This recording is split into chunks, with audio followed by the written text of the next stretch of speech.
Let's do it. Let's welcome Ed Barkowitz back to Philly Press Box Radio. Ed, welcome. What's happening, fellas? Good to join you. Hey, Ed. Yeah, things are a bit of a mess, as we said, out on the Philly sports scene. So we can start just about anywhere, and that'll be the situation. But you spent a lot of time covering the Flyers over the past season, a season that we thought was going to be a pretty good one for the Orange and Black. What the heck happened? Well, do we have an hour? No. They were winning early, and Bill, as you mentioned, the eye test, it was deceptive. They were being outplayed in a lot of those games. They were being outshot terribly. And then the goaltender started to sort of lose his edge. The trip to Tahoe, when they just got blasted by the Bruins, that was something that they did not need. They were still trying to find themselves. And then now they travel out to Tahoe. They get drilled by Boston. Then they come back. And then shortly after that, shortly before, that was right after they had their issues with COVID. Where up to a half a dozen, maybe even 8 of their top players, from Claude Giroux, Jake Voracek, were idled by COVID. It just disrupted the whole season. There's a lot of people who are interested in a coaching change.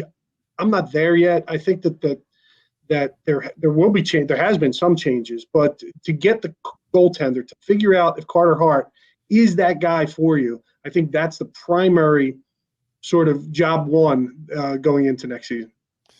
Yeah. Did you think, everybody went through the same thing, all these teams, some responded better than others, but the one thing with Carter Hart, it sounded like, and I don't want to use this as an excuse, but it came from him, was that he had trouble as a 21, I guess he's 21-year-old, handling this, being by himself all the time, and mentally it broke him down. Would you think that's a common thing?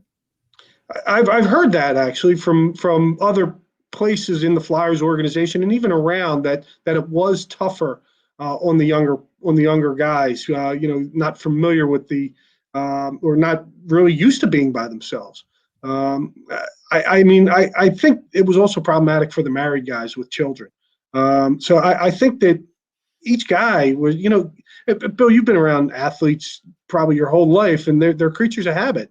And some do not handle such an upsetting change. I mean, it's probably not a correct correlation, but have you ever, we've all seen the stories about the Super Bowl week and how some guys that week of the Super Bowl, all that pressure and all that talent, everything that they have, for some reason, they just go haywire. I'm not saying that that's what's happened here, but there are human beings. I mean, I can't explain why Carter Hart went off the rails. I can't explain why Ben Simmons didn't dunk. There's a lot of these things that are happening that are just kind of really odd. And that's a perfect tie-in, a perfect segue to Ben Simmons. Maybe we can get them the discount deal, a 2-for-1 on a psychotherapist to help these guys out. What are the 76ers going to do about Ben Simmons? I don't know if he's going to be here next season. I don't know if he should be, but if he's here, boy, he's going to hear it from the crowd if he doesn't change his style. How do you see it playing out, Ed? Well, I hate the idea of just giving up on him. You in February, they were at Utah, and he dropped 42 on Utah, made 12 of 13 of his free throws. Now in June, he not only can't shoot free throws, he is doing everything he can to avoid shooting free throws. His value will never be lower, so you're going to trade him. I mean, there's speculation to get Damon Lillard. That would be fine. I don't know exactly the salary cap implications and whether you have to give up the eyeball or what you have to give up to make all that happen. Perhaps I'm a little older and maybe a little more patient. But I would not give up on Ben Simmons just yet. Yeah, I'm with you, and it's all mystery to me. It kind of sounds like you're saying the same thing with Simmons, almost like with Carson Wentz. Like, you just don't turn terrible overnight. Right, There's other things in play here. I just don't know from the outside that we know what that is. Yeah, and I think it's dangerous to speculate, to say he's given up or he doesn't care. I mean, I don't find many athletes who don't care.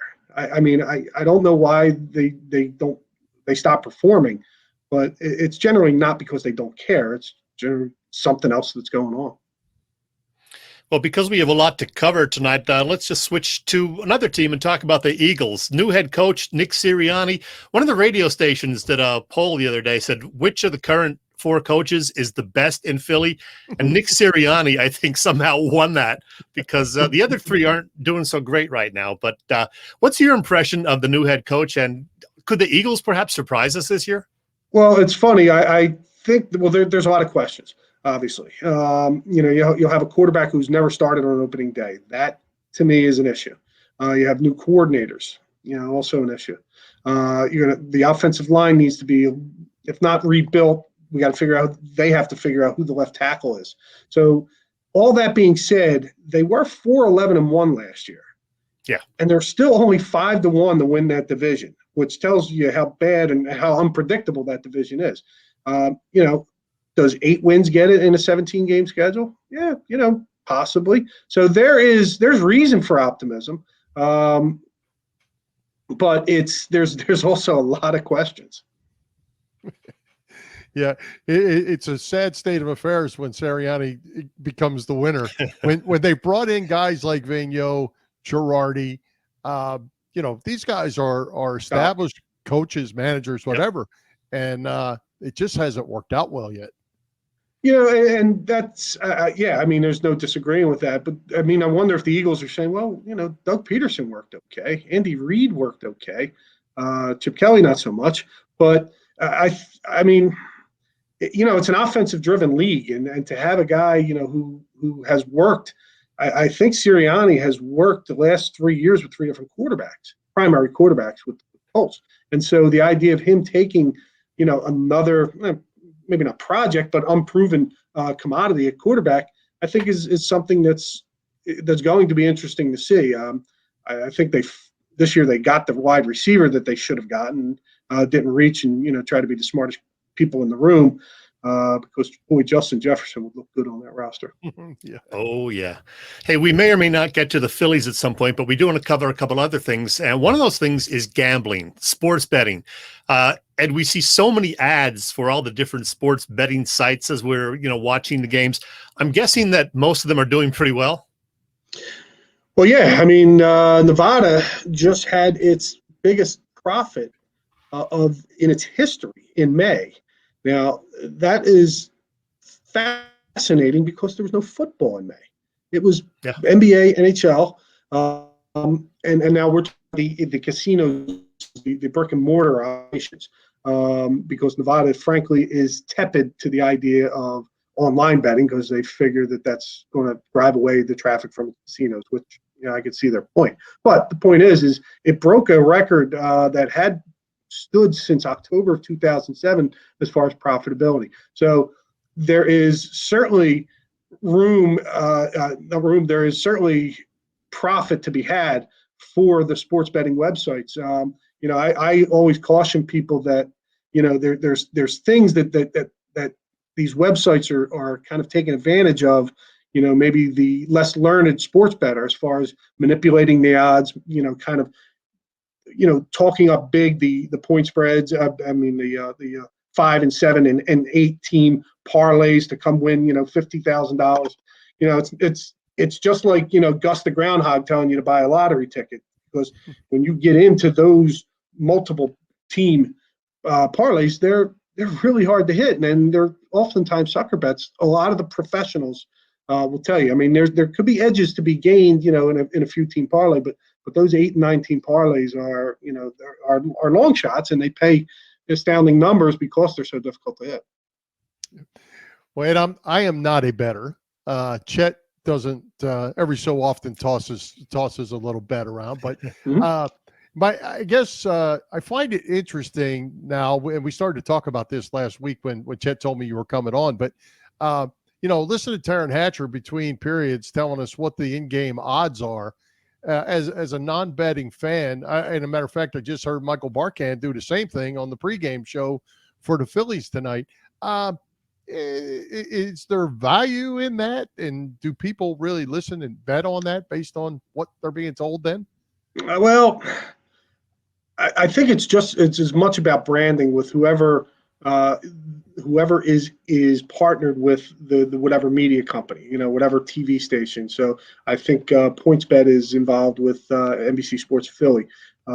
There are other kind of partnerships around. ESPN has William Hill, and it's to me, it's as much about making their companies more mainstream, getting them into kind of the conversation, because there's so many out there. The novice bettor now PASPA, the Supreme Court ruling, it was just a little bit over 3 years old that it's been overturned for sports betting outside of Nevada, and so it's still a very young industry, and so a lot of companies are fighting to become name recognition, and as such, whether the actual information and some of the bets and some of the props that are offered on these pregame shows and even in-game shows, I think it matters less than actually having the name of the company out there, so that they can become a little bit more mainstream. I know you have an interest in the whole thing. Anything else we should add about the whole sports betting thing, or where it's going? Well, yeah, I recommend this to anybody, and now the professional guys, they know this, but for the novice people, shop around. There's nothing wrong with sports betting. I mean, there's a lot of things that are wrong with it, that need to be fixed and changed, and hopefully that'll come as it matures. But there's nothing, frankly, wrong with having a little action in the game. I do it, frequently, and others, that I hang with. Obviously, moderation is the key. But shop around. I was looking around, and Eagles Super Bowl odds. This is just an example. I don't think the Eagles are going to win the Super Bowl, but this is an example. There's one website that has them at 70-1. So okay, you put $20, that's $1,400. There's another website that has them at 125-1. So now you're talking, if that hits, and I don't think it's going to hit, but if it hits, you're talking an extra $5,000 difference. So it pays to shop. To look around, not to just kind of go into have one sort of app or affiliate that you're interested in, but try to have multiple to give yourself options. Cool, interesting. Ed, do you think? I find it interesting that the sports teams are embracing the sports betting the way they are, but I guess at the end of the day, it's all about money, and that's why they are. But do you think it provides opportunities for players to go the wrong direction, and that at some point we're going to see a breakdown there?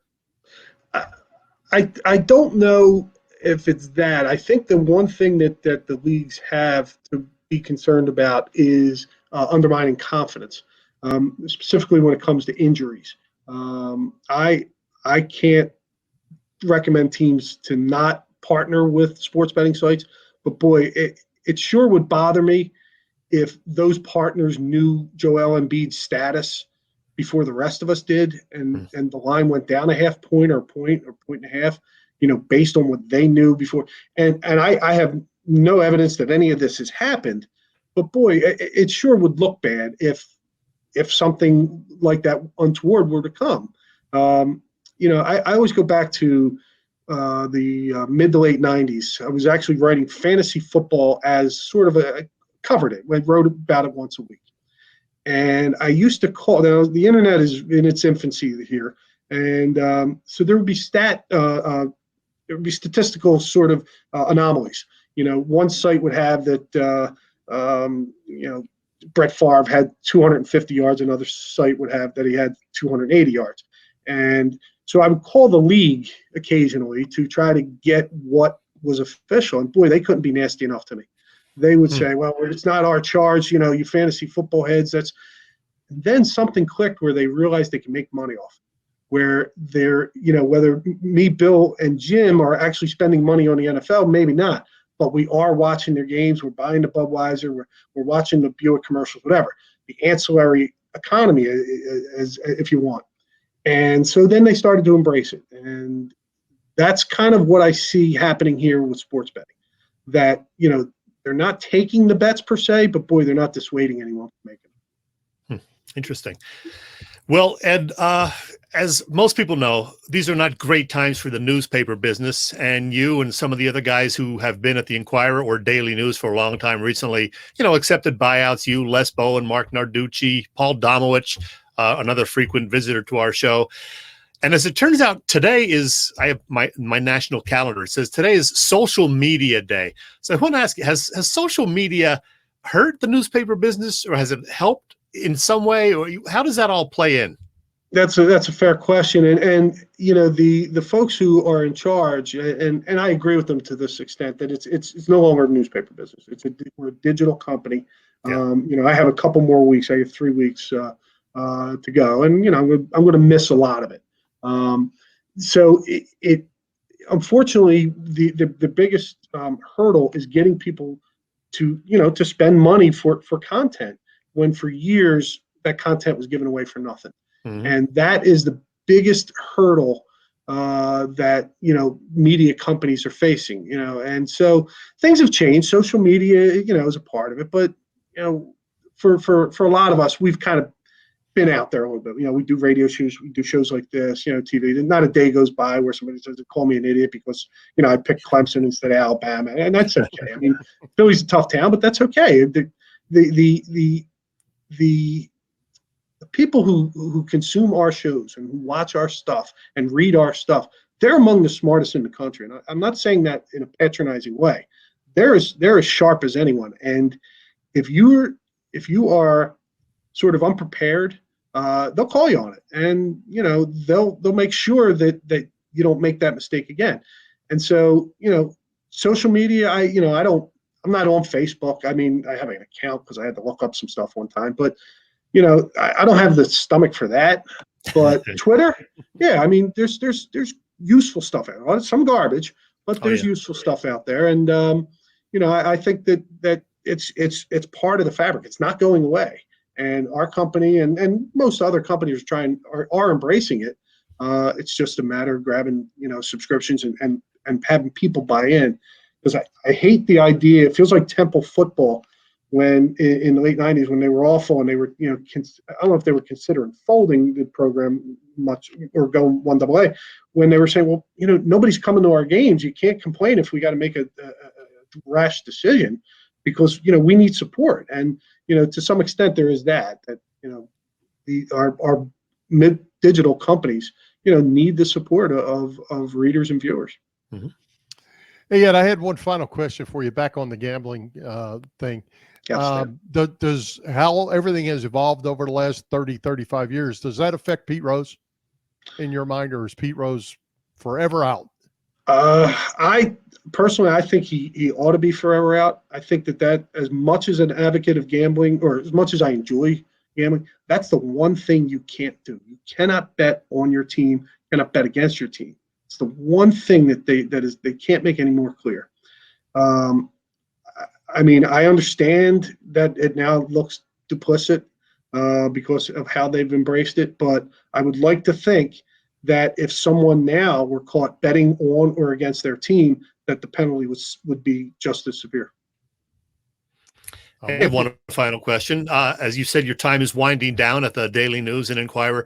What was the absolute best time to be there, or maybe your fondest memory of your coverage over the last 30 years or whatever it's been? Yeah, I've thought about that actually, and it would be the 2009 World Series. It was Game 2, and we were in Yankee Stadium. It was Charlie Manuel, me, and 2 other national writers, and might have been about an hour and a half before the game. I think batting practice was about 5:30 or so. I forget, but it was about an hour and a half before the game. And Charlie, when the cameras are off, is a delight. He's very open. And he was talking, and the upshot of it was, can you believe, that a country boy is managing in the World Series at Yankee Stadium after having won it the year before? And he starts talking about, going through the minor leagues in the Midwest and playing in Japan and, getting hit in the face and, and some of the stuff, all the kind of things that he went through. And it wasn't sort of like a news conference or anything. It was just 4 guys, just chatting. We wrote about it, of course, but it was really fascinating, and it was really interesting to see him soak it in and enjoy that moment, because a lot of these guys are so wound so tight, and I understand that they don't enjoy the moment. And that was really interesting and really, really refreshing to see. Yeah, sometimes it's just the simple things like that. That's very cool.